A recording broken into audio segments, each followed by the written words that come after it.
It's my honor to introduce our keynote speaker for today's event. Dr. Jay Gambetta is IBM Fellow and Vice President, Quantum Computing, where he is in charge of IBM's overall quantum initiative. Dr. Gambetta was named as an IBM Fellow in 2018 for his leadership in advancing superconducting quantum computing and establishing IBM's quantum strategy. Under his leadership, the IBM quantum team has made a series of major breakthroughs in quantum computing. The IBM Quantum Experience, the world's first cloud-based quantum computing platform, Qiskit, an open source quantum software development kit, and the IBM Quantum System One, a family of quantum processors for clients. Dr. Gambetta received his PhD in physics from Griffith University in Australia, and he is fellow of the American Physical Society and has over 130 publications in the field of quantum information science with over a staggering 37,000 citations. Dr. Gambetta, thank you for joining us today. Please welcome our keynote speaker. Thank you. Thank you for having me here. I'm going to give a little bit of a talk about IBM Quantum with a focus on what we're doing with our partnerships in Japan. I put this slide up and I'm really pushing this concept of quantum-centric supercomputing. To me, as we learn about quantum computing, it is really the power of quantum, works with classical computing, that we're going to actually see how it becomes useful. And so when we say quantum-centric supercomputing, what we mean by that is building a future heterogeneous computing system that is powered with quantum as an accelerator for certain problems. I'll give you a little bit of that intuition. Happy to take any questions. On that, I'll talk through basically how that we think that this is only possible with basically building a vibrant international collaboration. So IBM in Japan is actually probably over 100 years old. I did with my colleagues, we did a quick search of things. The first kanji keyboard was made in 1979. The first miniaturized tiny fit within your palm computer was made with IBM working in Japan. And of course, we're very proud from IBM of our new 2-nanometer technology in the semiconductor industry getting integrated into the Rapidus. So from our perspectives, Japan has always been a great partner, and I'll show why that's also true as we go into the quantum stage. But jumping into quantum, I think it was said in the introduction, in 2016, with a combination of getting tired of getting asked questions by my colleagues to run things on quantum computers, I with my good friend and colleague Jerry Chow decided, let's put a quantum computer on the cloud. And so we how hard could it be? Turned out it was harder than we thought. But we essentially turned it on May the 4th, 2016.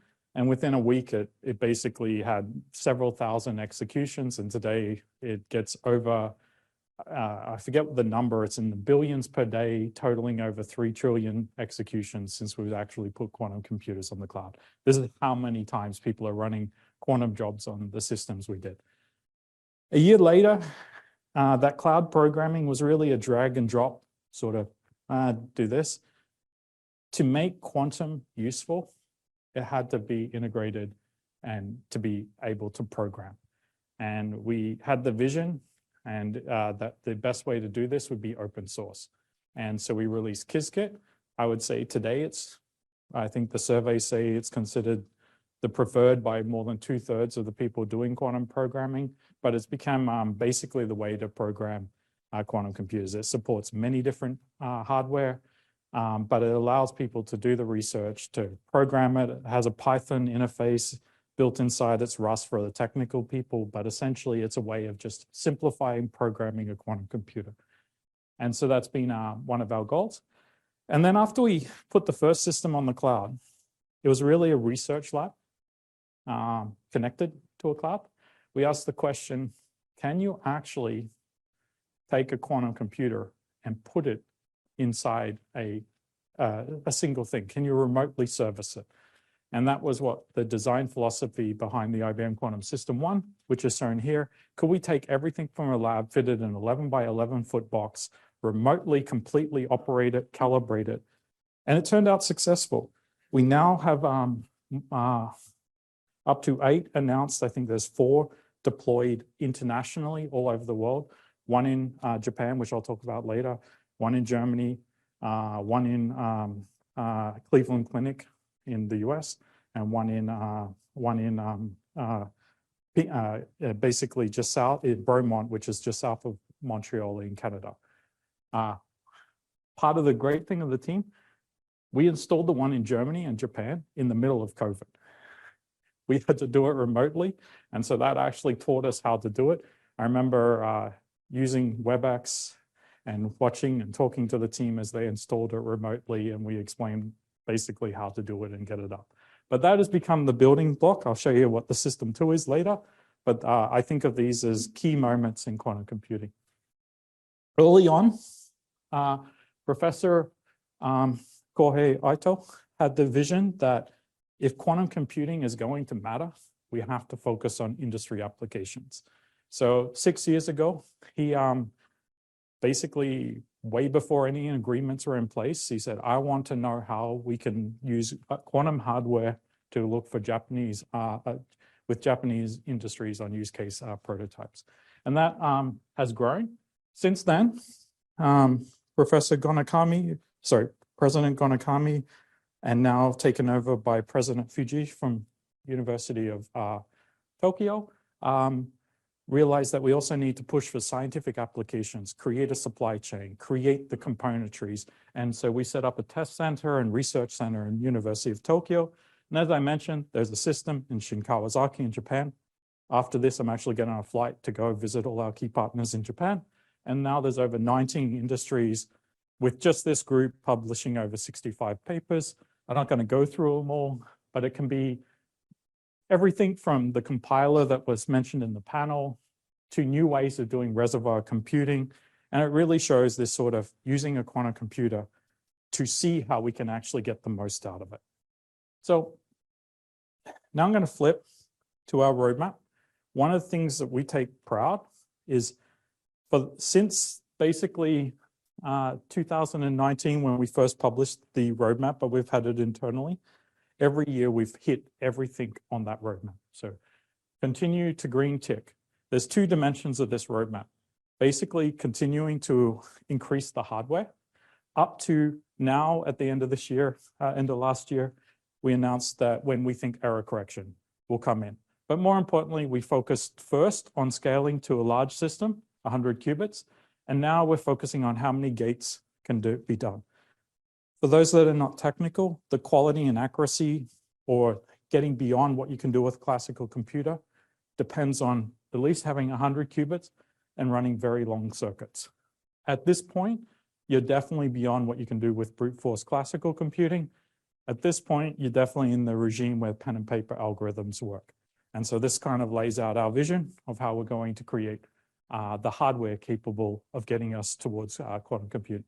And then the other dimension, and I'll come back a little bit to this, programming quantum computer is essential. The software, the middleware, how it works with classical computer, simplifying the abstraction layers, because I think I heard it in the panel as well. When this field started, a lot of people wanted to test physical properties. Now a lot of computer scientists want to actually integrate it and look at algorithms, and actually eventually theoretical physicists or chemists explore how it matters. So simplifying how it goes up. And like I said, the Japan partnership has been going all the way along in this. So this year, what we're aiming to do is actually bring AI to quantum computing. So when you want to program quantum computing, you just basically say, I want to run a chemistry. And at the end of the year, it will generate the Qiskit code for you to be able to run that. Transpiler service. I made up the word transpiler to explain compilers. I don't really know what it meant, but it meant mapping circuits to circuits because I didn't want it to interfere with compilers, but we've created AI-powered transpiler service. So the power of AI is actually getting built really, really into simplifying how to use a quantum computer. And of course, we're working towards taking the heron, which I'll show you that we demonstrated last year, and deploying it in there's a difference between demonstrating something and making it so clients and users can use it. I learned that the hard way. But getting the heron into a point where it can be continuously operated, working at the performance it can do, and at the end of the year, our goal is to get it to a point that it can run 5,000 operations. We don't think the qubit, I know physicists will argue, we don't think the qubit is a debatable. We're happy with our qubits. We're happy with our gates. The heron is a beautiful device. Its fundamental properties now are continuing to the point that we've demonstrated the qubit inside it, which is called the transmon, in isolated can get up to 3 milliseconds. But more important than measuring error rates or coherence, to make it programmable simpler is reducing the crosstalk. This device has been now engineered away because it got so many, I think there was an animation that played, so many layers that separate the qubits from the IO that we can suppress the crosstalk to the point where it's not even measurable. So this is our last year's Eagle device, that if you were doing 2 operations simultaneously, you had crosstalk. In the heron, this is virtually unmeasurable. So we think that this is the processor we want to scale up. From a systems perspective, I realize I probably should have had the big video on the system too. This is a real photo of the system. The difference is the first system we designed was to take a quantum computer from a lab to be able to deploy it commercially. We quickly realized you hit a scalability problem. You couldn't fit enough qubits, enough electronics in. So this design philosophy was, how do you make it modular so we can keep expanding it? Each one of these inside here is essentially 3 cryostats connected to make the core cryogenic environment, and it can keep tessellating out. It's on a hexagonal. For those that have seen graphene, you can basically tessellate out the same way. On the sides is the electronics, and we can keep, the electronics have to be close enough that we can do fast continuous feedback and like conditional measurements close. Behind it has classical processing that does our error mitigation and eventually our error correction. But this is about 4 times the size of the system 2. System 1, if you ever get to Yorktown, New York, and you want to see it, you'll be amazed. That's a real photo. That's not a rendition. So we actually I like to make, with the team, we always pride making things look good. And then about 4 years ago, we started projects for different types of codes. We'll be starting to lay our vision out for error correction, but essentially, we have a plan. We call them LDPC codes. The community also calls them that. They can be very, very efficient, but you can start to realize a way that you can get modular, essentially we call them modular processors, either connected, pretty original with M couplers, C couplers, L couplers. M stands for medium range, L for long range, C for cross. But essentially this allows us to basically realize a code and now to scale up through modularity with the processors. And this is what we plan to demonstrate going forward. So from a technical point of view, yes, there are engineering challenges, and I can spend a long time on them. But from using a quantum computer, I would say this plot to me is one of the things that worries me the most. Since we put the quantum computer on the cloud in 2016, averaged over this was done by, I think, Asaga University by Professor Fuji, did a analyze of all the different papers using quantum hardware. And he plotted the blue dots. It actually has a quadratic fit, perfectly quadratic fit. If we take our internal our data from what our external users are using and ask how many qubits are people using, it's actually less qubits than you could simulate on a 1981 PC.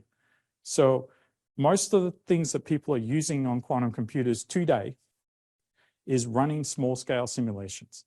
And actually, this is why a lot of people think it's useful to build simulators for quantum computing. I'm strongly opposed to that, because if you can simulate it, you shouldn't have done it. And you actually don't learn about how the algorithm scales. So our goal and what we set up to is we need to see a disruptive change of this.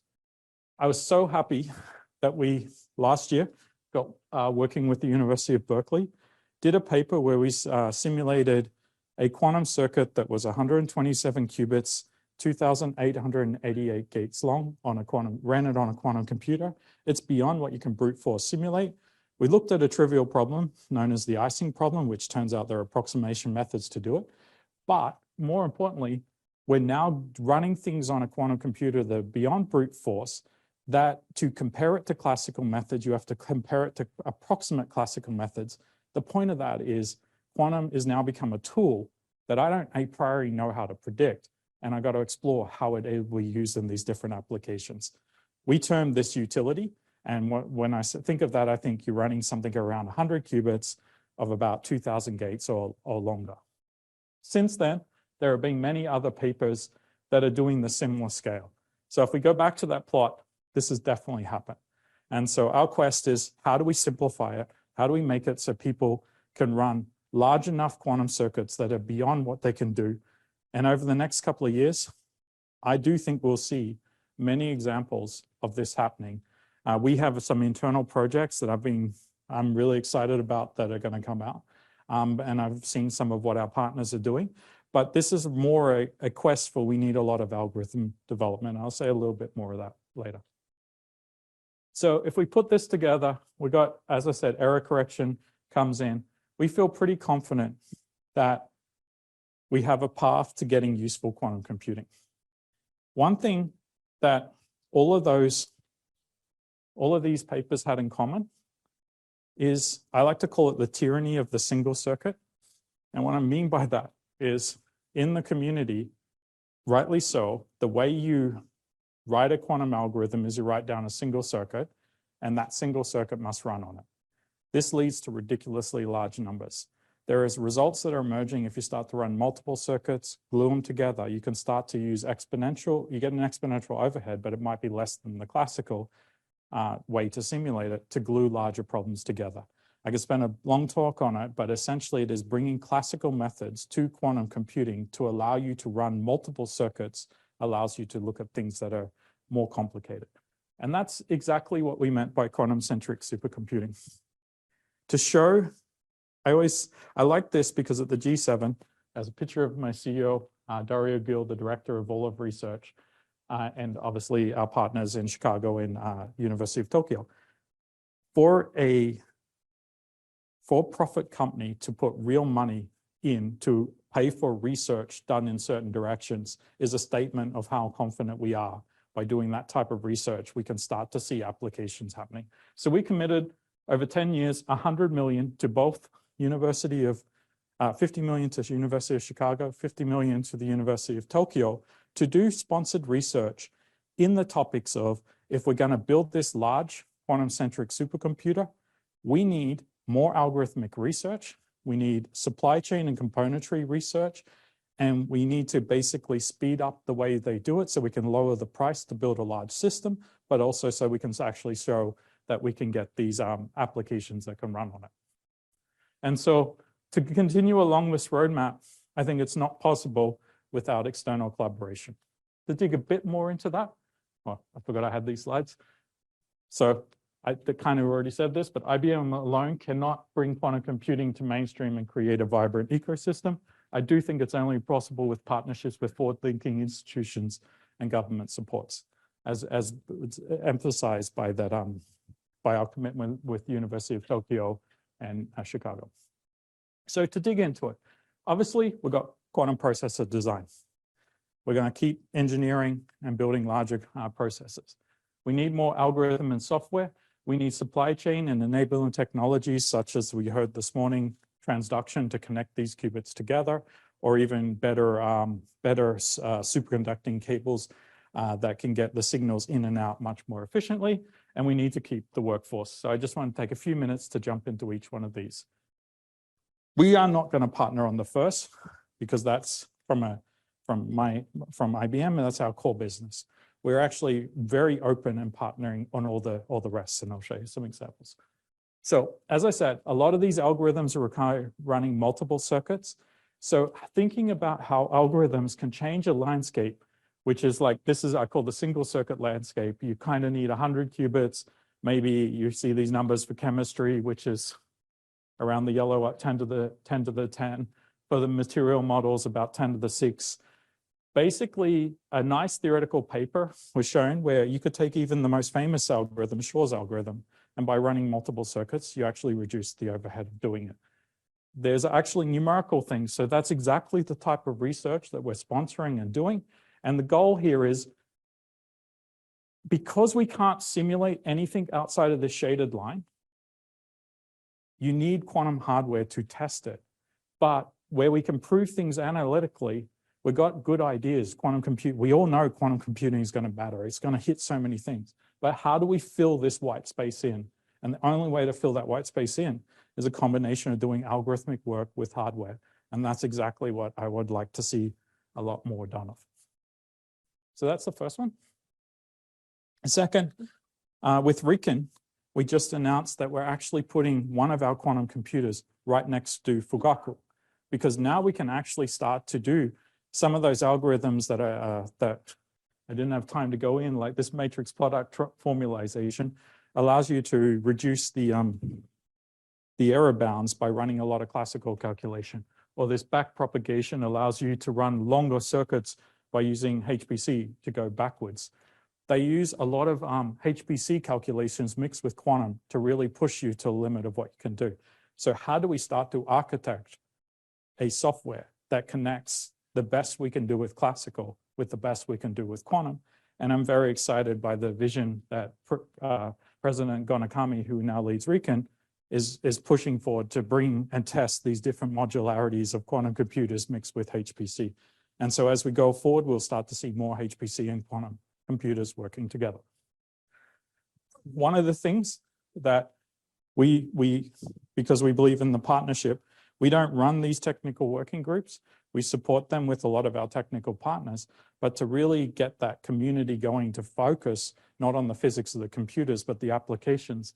There's now 4 technical working groups that we partake in with key partners from Japan and the US, like Materials, Riken, University of Tokyo, University of Chicago, Oak Ridge. They've actually put a white paper out. You can go read it on their perspectives of how materials can matter with these as we bring these down. With Cleveland Clinic, and Yonsei from South Korea, we're looking at, and as well as Chicago and Toronto, how it's going to matter for health and life science. For high energy physics, simulating the fundamentals of that is very interesting from the high energy physics. So DESI, University of Tokyo, CERN, they're putting the ideas of can we use a quantum computer to model that? And of course, optimization we heard about before. How do we represent quantum optimization? My personal belief is I'm always a little bit skeptical of optimization with a quantum computer, but not enough to not say that we shouldn't go that way, because the devil is in the ratio of how fast it's overhead. But I think the only way to get more algorithmic research is we really need to get these and many more working groups going. So for supply chain, I think at the start of this is a photo from our system, 2017 system. I believe it was the one that was shown. You probably remember it had all those wires. None of our systems have those wires anymore. It's all replaced with what we call a flexible cable. It looks like a printer cable from the old PCs, like it's all flexible, but it has high density and you can fit more and you can actually get lots of them in. But essentially, how do you get better connectors, better flex cable, better isolators, low noise amplifiers, better cryogenics? The only way you can start testing these at scale is you've got to create an ecosystem where you can create basically a way to design and test at a rapid way, get those cycles of learning down, get those engineering. And with the University of Tokyo, we've set up a test system, and they're working and they're exploring different types of things. I can't mention many of them, but we're the ones there like TDK and Oriental microwave components. These are going to be the key ways to make it be easier to build larger and larger things. And so from my view, we need a lot more in the enablement technologies, and this is a great example. Taking this one step further, eventually we're going to need design foundry models for these components. How can you actually go from more hands-on testing to the way it works similar in the semiconductor world? You design, a vendor is very good at, say, building it, they build it, and then you can test it. And we're already thinking about how we extend the test bed to get towards these models so that we can go at scale. So On the last topic, workforce, ever since I put the quantum computer on the cloud, we always contributed to open source. I hope you've all, if you haven't used the cloud, please go use it or do it. But we've now got basically courses working with our many partners. There's 40 we call them quantum innovation centers, which are universities all over the world that are teaching students, have over 710 classes, reaching over 8.1 million learners. And with Japan, and the key, one of the key announcements we just made last year is education also needs to be in the language that the people are learning it in. So how do you actually cross language barriers? So with Keio University, University of Tokyo, Chicago University, Seoul National University, and Yonsei University, we actually announced a commitment over the next 10 years, working with the IBM and on the core stuff we've got to train over 40,000 students. And these are the students that are using quantum computing. So I think using quantum computing to explore those algorithms. So this kind of brings those four things together: supply chain enabling components, algorithmic research, as well as the training of the workforce for the future. If you haven't checked out John Watrous' lectures, I totally recommend them to you. He was a professor at University of Waterloo who I never officially learnt by him, but when I read his lecture notes, they're beautiful. So we actually got him to join IBM to simplify how to actually teach quantum information. So on that, I think that's the end. The summary is, I think that as we go forward, it's the most exciting time. You're going to see applications, but for us to get to the point that we can really get to this vision of quantum-centric supercomputing, I think partnerships are key. I outlined our partnerships with Japan. I would argue Japan is one of our most successful partnerships, alongside with our partners in the US. But we've got them all around the world, like in South Korea, Europe. We have the similar partnerships going, and you really see this momentum building towards actually, I think, the realization of seeing something useful with a quantum computer over the next couple of years. Thank you. So that was a really great talk. Thank you. I learned a lot. So I'm sure the one question you get the most often is, timelines for when the most impactful applications will come online. I won't ask you that question because I'm sure you get it all the time and are sick of it. But I will ask you, how do you think about timelines? In the sense, how do you think about balancing the long-term research that will pay off in 10, 15 years versus the nearer term applications that might, generate less revenue but quicker? How do you think about balancing free and low-cost demonstrations to the public versus things that will really generate a lot of revenue? What are your thoughts on all those balancing timelines? So when you think of bringing a technology to market, I like the line that I think many people that are looking at AI probably think things like NVIDIA is an overnight success, but that's like 20 years in the making. With our roadmap, you see that it went back to 2016, essentially, all the way up to 2033. So from our view, we've always thought 20 plus years. And when you think on a timescale of 20 plus years, and we're 8 years into this journey, that allows you to balance the right things. Right now, the focus is got to be showing and learning from industries about use cases that matter. So outside of what I showed today, we work with either with our partners or by direct with over 60 different industries that really know their problems, either in chemistry or finance. And so that allows us to get our experts to understand that. And then the other is, I think the right business model at the moment is how do you bring quantum computing as a compute resource to the world? And so as we continue to go forward, bringing that and simplifying it so that it can do that type of research seems the right way to do. I think if you just did your modeling based on a year, it's not going to work. So you have to plan over a long course of time. And we have never not planned to do all the research and then you commercialize it. I think what you're seeing in other fields like AI is research is commercializing more faster than ever. So if you're not thinking about commercialization and research in the same equation, you're not actually allowing yourself to innovate. Mm-hmm. So this is why we've always had from when we announced the IBM Quantum program, a focus on enterprises, users, as well as delivering our roadmap. Were you nervous about releasing the roadmap? Was there controversy? It's an ambitious roadmap. We have had our internal roadmap since basically we put it on the cloud, and we've continued to deliver on it. It's just when is the right time to make your internal roadmap public, and from my perspective, I feel we can keep iterating on it. Have you encountered any, well, I'll ask a broad question, then I'll ask a narrower one. The broad question is, are there any governance or policy issues that you'd like to convey to any policymakers who may be listening to this webcast? I'm not sure what you're getting at with that.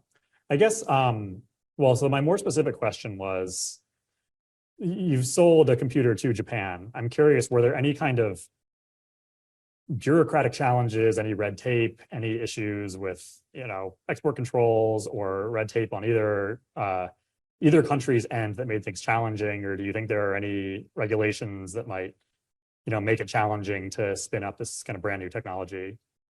Well, I think that is a question that we have to allow our government colleagues to work with us. But the leadership that was always shown by President Gonakami-san when he was of the University of Tokyo was more focused on how do we actually get the compute resource there. And it basically, it was our desire, and we went and followed all the things that you need to. But I think as this goes forward, this question is going to be more and more complicated. But that's a longer discussion than I can just answer at this point. Maybe we just need to focus on, if we are going to build a quantum computer, making sure that we can get the componentry and the supply chains from countries that share similar values. We need to make sure that that is as simple as possible to allow us to execute at the speed we need. Thank you. One more question, then we'll open it up. It seems to me that IBM is unusual in that you're one of the companies, perhaps the company, that has the most comprehensive, coverage across the ecosystem, in that you do fundamental research, very applied research, kind of qubit level research, also networking, integration, scaling up. You also do consulting, use case consulting, cloud offering. Do you think there are synergies there from being able to do all those different aspects will eventually need to be done in a mature ecosystem? Maybe this is a bit of a softball, but do you think that is an advantage that IBM has, that you have kind of that much capacity across the different levels of the sort of stack of quantum computing? You're asking a strategy question, and from our view, that when we thought of this, it's a full approach, because if you think you know what clients want, you're not listening to clients. So you need to understand the use cases that they're working on. That is important information. If you just build something for what clients think, then you don't have the possibility to surprise and innovate. So all of these vectors come into a complicated thing. And by not having one part of that, I think we wouldn't be able to do what we wanted to do. So that has been the strategy from the start. We from expertise, like after I put it on the cloud, I got a lot of personal mentoring from people from the system side, and understanding engineering and cycles of learning has been one of the key system side. And then I also got mentoring from a lot of people on the consulting side to understand the use of the client. So that has been our strategy from the start. So I think our strategy is working. So if you're asking, is it the right strategy or not? I don't know how to answer that. No. Great, thank you. Thanks. We'll turn it to the audience here. I saw a hand shoot up in the back. Hi, I'm Jason Lee. So my question that you mentioned about commercialization, and nowadays, like for example, AI, lots of bottlenecks actually was from if the chips were commercialized and was able to be manufactured in a way that be used in the commercial world, And you mentioned in your slides that IBM and you have been collaborated with lots of institutions in South Korea and Japan. I'm wondering what's the capacity of your organization work with Taiwanese institution like National Taiwan University or Academia Sinica? Thank you. With who are the two? NTU and Academia Sinica? From Taiwan? Yeah, because So Taiwan has a quantum innovation center working already with us at this point in time. Oh, is that the Industrial Research Institute in Hsinchu next to TSMC? No, it's NTU, I think.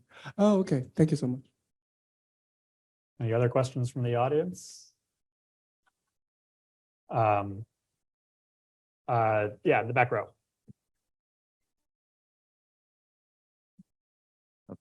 Thank you. My name is Adara Carver. I want to thank you for speaking today. You're like the Steve Jobs of quantum computing in my mind. Back in law school, I had the opportunity to use Qiskit to the cloud in my little dormitory, and I ran a quantum computer. Nice. I thought was really nice, really cool. And at this point, we have the advent of AI. We've just seen from ChatGPT is AI store, where it makes it simple for users to understand the how to use the AI for different components, maybe generating an image or some other thing. Will we see IBM Quantum come out with something of that nature, where there's a simple store for maybe quantum apps to solve like the delivery problem? So that's it. It's a great question. When you got to think about the technology mixed with what the current users can do. To give you an analogy, we started with pulse level access because a lot of people wanted to characterize machines. But as you started to talk to people, say from traditional HPC, they really want to think of, tell me how to run a library, like tell me how to run a quantum circuit. And so that's why we've gone already one level up the stack and created what we call primitives. I envision as we go on this journey and we understand what libraries matter, we will need to create higher level functions and things like this that will make it simpler. But it's got to be correlated with the current technology. If you go too fast from the technology, there's too much hidden in the black box for it to be, unless you have like a chat GPT moment. But I don't think quantum is at that moment yet, maybe in the next couple of years. But at the moment we're at right now is how do we mix quantum circuits, large quantum circuits and libraries of them with heterogeneous compute, so say classical compute, and how do we get the middleware? How do we actually get containers or things where it's easy to put something on a quantum, easy to put it on a classical and mix between it? That's much more analogy to, let's say, the hybrid cloud current moment that is existing, where you basically you can have you can do something here, then you can put it on that cloud, or you can put it, but now make it about compute. Can I run this near the quantum? Can I run it next to the cloud? I would love to see the thing that you're envisioning. I have a similar vision in a few years, but I don't know what it is yet. Thank you. We have a question from online. What can governments do, such as the federal government or the Japanese government, aside from funding or even FFRDCs, what can they do to bring the quantum ecosystem forward? Well, I think personally, I think they're doing a pretty good job at the moment. I would like to see them get a little bit more, like I think we have 5 NQIs in the US.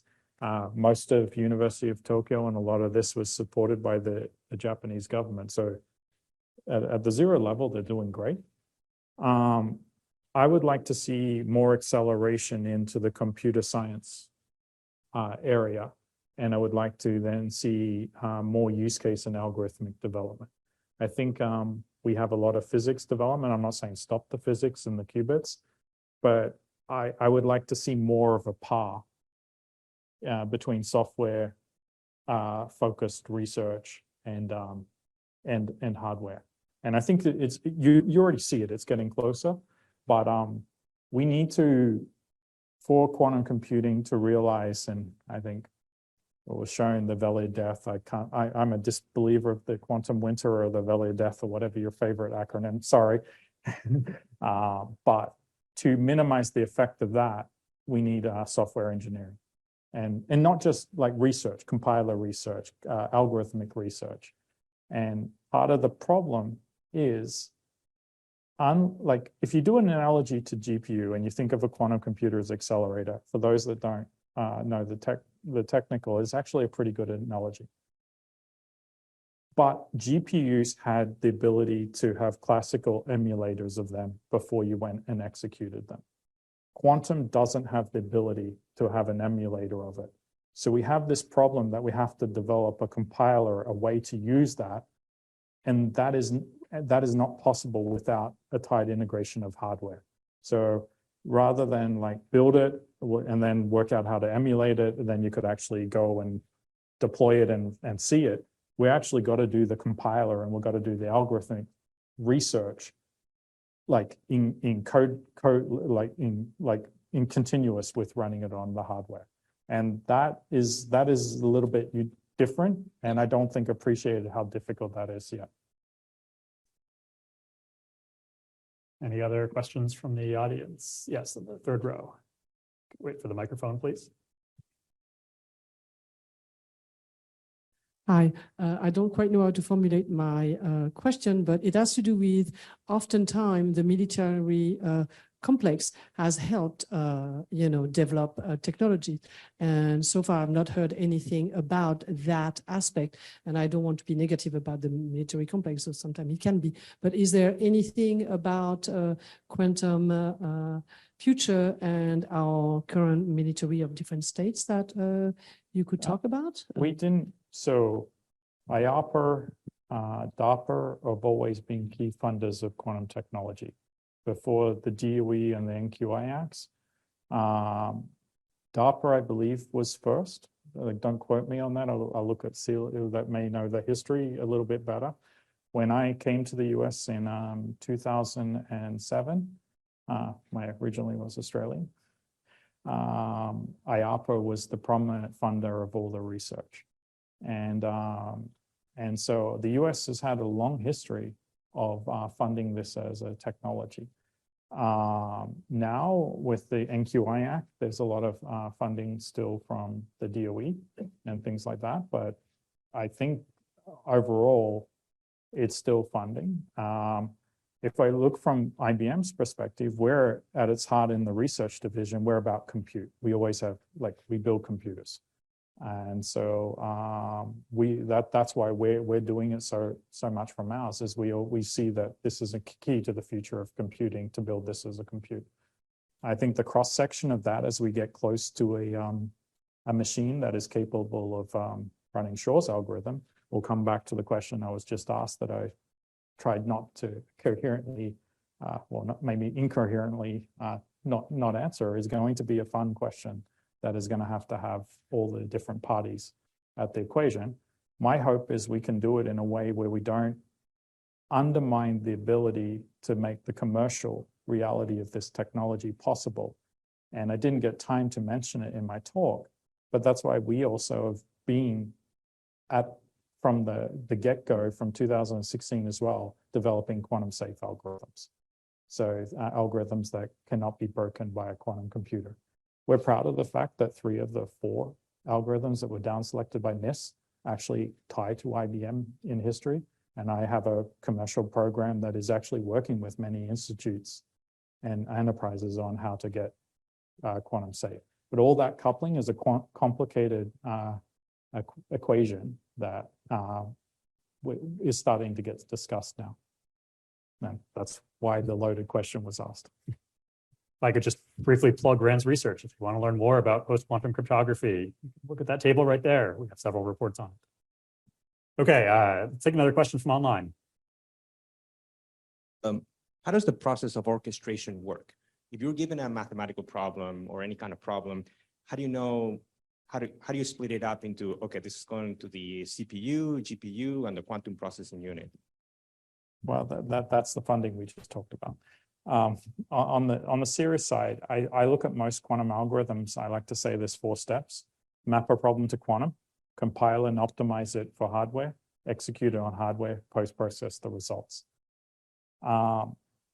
We know a lot of circuits that do.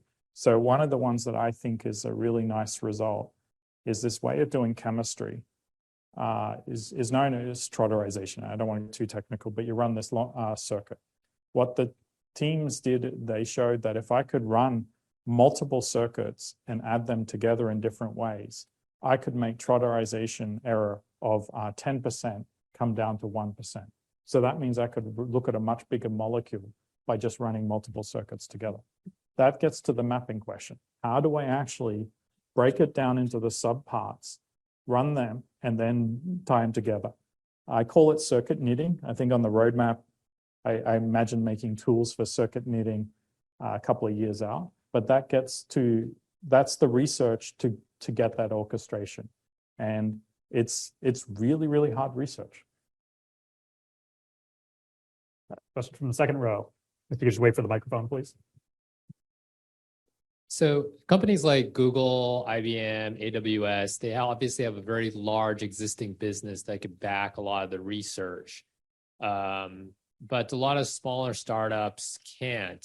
And so we have a lot of problem with the quantum hype in the industry. So how do you suggest that how do you suggest that the industry kind of balances that hype versus being able to sustain funding, especially in light of the different capital availability for research, depending on what types of companies? Get good results. Look, if you spend all your time worrying about the hype, I don't think you spend enough time getting the results. So we try to make sure and I agree, I'm from a larger company, that's one of the reasons I put the roadmap out, to be transparent. But the results are what are going to speak for itself. And so we have to get the results. And I think if we get the results, the hype question will disappear. I don't see it any different to what AI was like many years ago, or a new technology. Like in the end, what works and what people see eventually brings them value is going to be where everything goes. So I've always tried to not get into this debate. I just tried to say, let's just keep going forward with the technology. I think if you try to deal with it, you may overcompensate, or you just create, like, if we get enough people talking honestly about the results they've achieved, I think that's the right answer. Let's take one question from online. What sort of regulations do you think we should have in order to avoid bad actors misusing quantum computers? Sort of like the AI policies. So we've always had into our contracts responsibly used clause. I think it's been in them from the start. That's just one step, but I think that's, again, another complicated question that is a function of time. As the technology changes and as we get more capable machines or libraries of things to do, we need to understand the implications and the security of what it can be done. At the moment, I think the only bad actors we see from our cloud services, they use it to bit mine. And so we worked out tools to get rid of bit mining. But like as it goes forward and you can do it, that's part of the dialogue that needs to happen between the industries, the government, and the ways that we can build security into the stack. Question in the audience here. Hey, thanks for the opportunity to ask a question. The IBM challenge is the 100 by 100 challenge. I'm curious, you mentioned circuit knitting, like some different, if you could name maybe 2 or 3 techniques that you're excited about, kind of getting to the path to better quality, like NISQ computers. Well, so yeah, I renamed the 100 by 100 5K because I was confused what I meant by 500, so 5,000 gates. We are working on improving a couple of revisions of the Heron to allow that. It's around 3,000 now. Then error mitigation techniques. But it comes back, if I was to think of, I didn't really get time to say this. If I was to think of how do you achieve getting something on a quantum computer or showing something useful, I like to think of two major steps. One step is, can I run a quantum circuit faster than brute force simulation? Or can I run a quantum circuit of 5,000 gates? We've shown now we can run a circuit faster than brute force simulation. So I call that the engineering. And we're going to keep making them bigger so they can get to that. But the harder question is, how do I map the problem to that? And that's what the 5K or 100 by 100 challenge is what circuit should we run? And so we know that this year we're going to get to the ability that we can execute a quantum circuit and give you, through error mitigation, a unbiased, a good estimate of the outcome. I don't try not to go into the technical terms. So then what is the circuits that we should put on top of it? Can they be, I think they're gonna have to be not random circuits, because random circuits, we all know, I think whether you call them barren plateaus or they create uniform distributions, they quickly become like there's no signal in them. So it's going to have some type of structure. But if you put more structure in, then classical methods are easier to simulate it. But that's the battle between classical methods and quantum. So now you assume you have this tool, we can run it.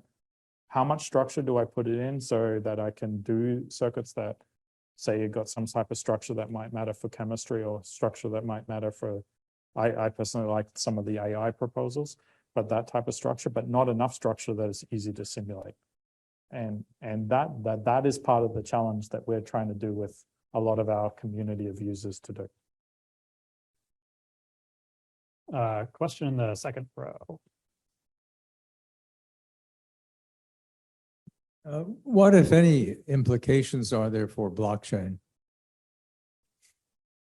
I'm not a blockchain expert, but I believe blockchain uses, does it use RSA or elliptical curve for its encryption? I don't remember at the top of my head. Well, I would have to look it up. Elliptic curve, I think. I think it's elliptic, not, yeah. And quantum, it does have algorithms that break that.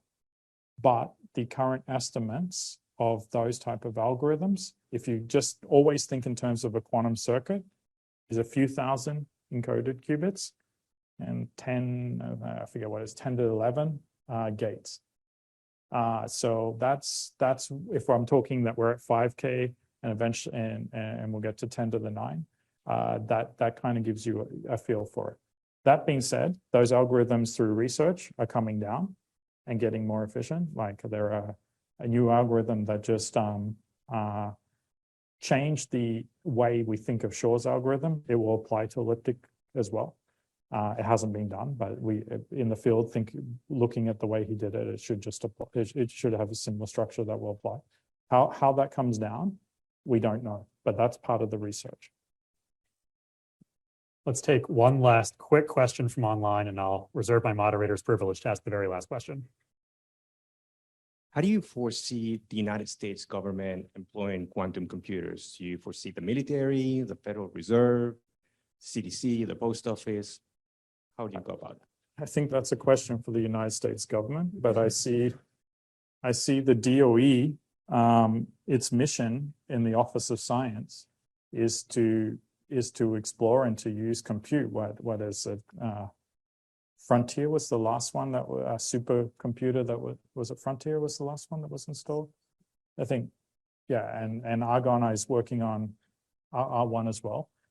The history of HPC with the DOE is something the US should be proud of, that it's continued to get the best compute continuously. And so in my opinion, that should not change as we go down towards building quantum as part of the future of HPC.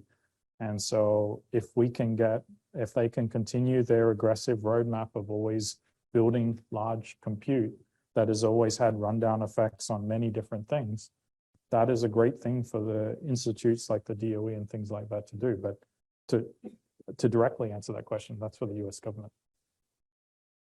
And then final question before our break, to return back to the theme of the conference, what do you think are the next steps in cooperation with Japan or with other countries? So I kind of hope I touched on it. I think I heard a question from the audience that asked about energy for quantum computing in the start. So today we use FPGAs.